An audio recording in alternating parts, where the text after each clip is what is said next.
Hi friends, ಎಲ್ರಿಗೂ ನಮಸ್ಕಾರ. ನಿರ್ಮಲಾ ಗಣೇಶ್ ಚಾನಲ್ಗೆ ಸ್ವಾಗತ. ಯಾರೆಲ್ಲ ವಿಡಿಯೋ ನೋಡ್ತಾ ಇದ್ದೀರಾ ಅವ್ರಿಗೆಲ್ಲರಿಗೂ ತುಂಬ ಲೇಟಾಗಿ ಮತ್ತೆ ವಿಡಿಯೋ ಸ್ಟಾರ್ಟ್ ಮಾಡಬೇಕು ಅಂತೇಳಿ ಮಾಡ್ತಾಯಿದ್ದೀನಿ. ಇವತ್ತು ತಮಿಳ್ನಾಡು ಸ್ಟೈಲಲ್ಲಿ ಮಳ್ವಾಡ ಅಂತ ಮಾಡ್ತಾಯಿದ್ದೀನಿ. ಸ್ನ್ಯಾಕ್ಸ್ ಟೈಪ್ ಇದು. ಇದಕ್ಕೆ 1 ಗ್ಲಾಸು ತೊಗರಿಬೇಳೆ ತೊಗೊಂಡ್ರೆ ಇದ್ರ 3 ಪಟ್ಟು ಅಕ್ಕಿ ತೊಗೋಬೇಕಾಗುತ್ತೆ. ಇದನ್ನು ತೋರಿಸ್ಕೊಡ್ತೀನಿ.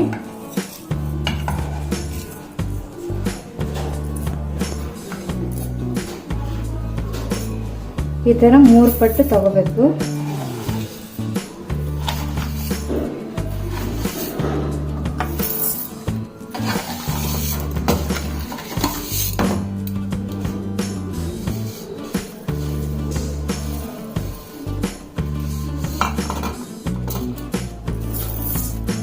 ಈ ಥರ 3 ಪಟ್ಟು ಅಕ್ಕಿ, 1 ಪಟ್ಟು ತೊಗರಿಬೇಳೆ ತಗೊಂಡಿದ್ದೀನಿ. ಅದು ನಿಮಗೆ 4 ತಾಸು ನೆಂದಿದೆ. ರೆಡಿ ಮಾಡಿ ಇಟ್ಕೊಂಡಿದ್ದೀನಿ. ಇದನ್ನು ಯಾವ ರೀತಿ ಮಾಡೋದಂತ ತೋರಿಸ್ಕೊಡ್ತೀನಿ. ಈ ಥರ ಚೆನ್ನಾಗಿ ನೆನೆದಿರಬೇಕು. ನೆನೆಯೋದಂದ್ರೆ ಗೊತ್ತಾಗುತ್ತಲ್ಲ, ಅಕ್ಕಿ ಯಾವ ಥರ ನೆನೆಸ್ತೀವಿ ಅದೇ ಥರ ಸೇರಿಟ್ಟು. ಇದಕ್ಕೆ ಏನೇನು ಹಾಕಬೇಕು ಅಂತ ಸಾಮಗ್ರಿ ತೋರಿಸ್ತೀನಿ. ಈರುಳ್ಳಿ 100 ಗ್ರಾಮ್ ಅಷ್ಟು ತೊಗೊಂಡಿದ್ದೀನಿ. 3 ದಪ್ಪ ಸೈಜಲ್ಲಿ ತೊಗೊಂಡಿದ್ದೀನಿ. ಮೆಣಸಿನ್ಕಾಯಿ ಒಂದು 10 ರಿಂದ 15. ನಿಮಗೆ ಖಾರ ಎಷ್ಟು ಬೇಕೋ ಅಷ್ಟು ತೊಗೊಳ್ಳಿ. ಕರಿಬೇವು ಸೊಪ್ಪು ಮತ್ತು ಕೊತ್ತಂಬರಿ ಸೊಪ್ಪು, ಇದು ಎಷ್ಟು ಹಾಕಿದರೂ ಪರವಾಗಿಲ್ಲ, ಚೆನ್ನಾಗಿರುತ್ತೆ. ಬೆಳ್ಳುಳ್ಳಿ ಒಂದು 3 ರೆಡಿ ಮಾಡಿ ಇಟ್ಟಿದ್ದೀನಿ. ಇದು ಶುಂಠಿ ಪೇಸ್ಟು. ಪೇಸ್ಟಲ್ಲಿ ಈ ಬೆಳ್ಳುಳ್ಳಿ ಜಾಸ್ತಿ ಹಾಕಿರೋದ್ರಿಂದ ನಾನು ಸ್ವಲ್ಪ ಬೆಳ್ಳುಳ್ಳಿ ಕಡಿಮೆ ತೊಗೊಂಡಿದ್ದೀನಿ. ಇದು ಮನೆಯಲ್ಲೇ ರೆಡಿ ಮಾಡ್ಕೊಂಡಿದ್ದೀನಿ. ಇದು ಧನಿಯಾ ಪೌಡ್ರು ಒಂದು 1/4 ಸ್ಪೂನಷ್ಟು ತೊಗೊಂಡಿದ್ದೀನಿ. ಅರಿಶಿನ ಪುಡಿ 1/4 ಸ್ಪೂನಷ್ಟು, ಒಂದು ಚಿಟಿಕೆ ಸೋಡಾ, ಅಡುಗೆ ಸೋಡಾ, ಮತ್ತು ರುಚಿಗೆ ತಕ್ಕಷ್ಟು ಉಪ್ಪು. ಇದನ್ನೆಲ್ಲ ಮಿಕ್ಸಿಗೆ ಹಾಕಿ ಚೆನ್ನಾಗಿ ರುಬ್ಬಬೇಕಾಗುತ್ತೆ.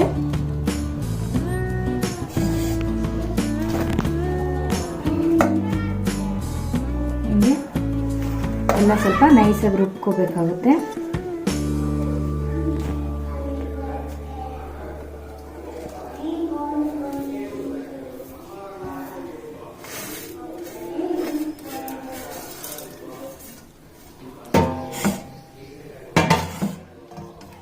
ಅದ್ರ ಜೊತೆಗೆ ಸ್ವಲ್ಪ ಬೇಳೆ ಹಾಕೊಂಡು ರುಬ್ತೀನಿ. ಆಮೇಲೆ ಬೇಳೆ ಸಪ್ರೇಟ್ ರುಬ್ತೀನಿ.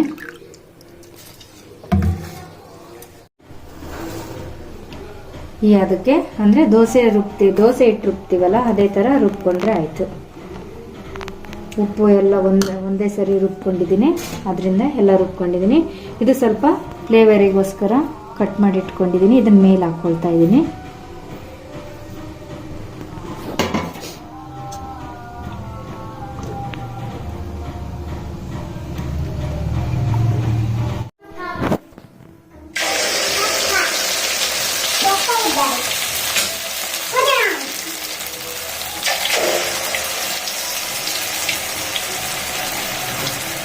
ಈ ಥರ ಚಿಕ್ಕದಾಗೆ ಚಿಕ್ಕ ಸ್ಪೂನ್ ತಗೊಂಡು ಒಂದೇ ಅಳತೆಯಲ್ಲಿ ಬರುತ್ತೆ. ಜಾಸ್ತಿ ಆಯಿಲ್ ತಗೊಳೋದು ಇಲ್ಲ, ಅವು ರುಚಿಯಾಗಿರುತ್ತೆ. ದೊಡ್ಡದು ಬೇಕಂದರೆ ದೊಡ್ಡ ಸ್ಪೂನಲ್ಲಿ 1 ಸ್ಪೂನ್ ಹಾಕಿದರೆ ದೊಡ್ಡದಾಗಿ ಬರುತ್ತೆ. ಚಿಕ್ಕದಾಗಿ ಹಾಕಿದರೆ ಚಿಕ್ಕದಾಗಿ ಬರುತ್ತೆ.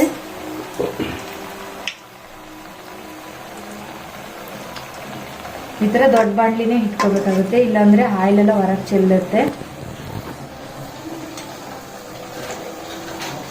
ಹೀಗೆ ಸ್ವಲ್ಪ ಕಲರ್ ಚೇಂಜ್ ಆಗಿ ಎಣ್ಣೆಲಿ ಬೆಂದಿದೆ ಅಂತ ಗೊತ್ತಾಗುತ್ತಲ್ಲ, ಆ ಟೈಮ್ಗೆ ಹಿಂಗೆ ಎತ್ತಿರ ಆಯಿತು.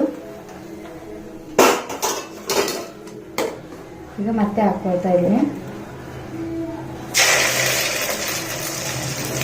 ಹೀಗೆ ಪುಟ್ಟದಾಗೆ ಚಿಕ್ಕ ಸ್ಪೂನಲ್ಲಿ ಶೇಪ್ ಕೂಡ ಚೆನ್ನಾಗಿ ಬರುತ್ತೆ.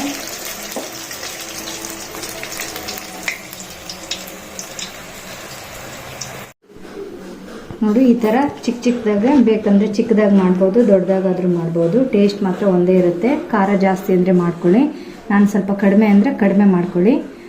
ತುಂಬ ರುಚಿಯಾಗಿರುತ್ತೆ. ತಿಂದು ನೋಡಿ, ಒಂದ್ಸರಿ ಮಾಡಿ. ಎಲ್ಲರಿಗೂ ಈ ವಿಡಿಯೋ ಇಷ್ಟ ಆದರೆ ಲೈಕ್ ಮಾಡಿ, ಶೇರ್ ಮಾಡಿ, ಹಾಗೆ ಸಬ್ಸ್ಕ್ರೈಬ್ ಮಾಡ್ಕೊಳ್ಳಿ.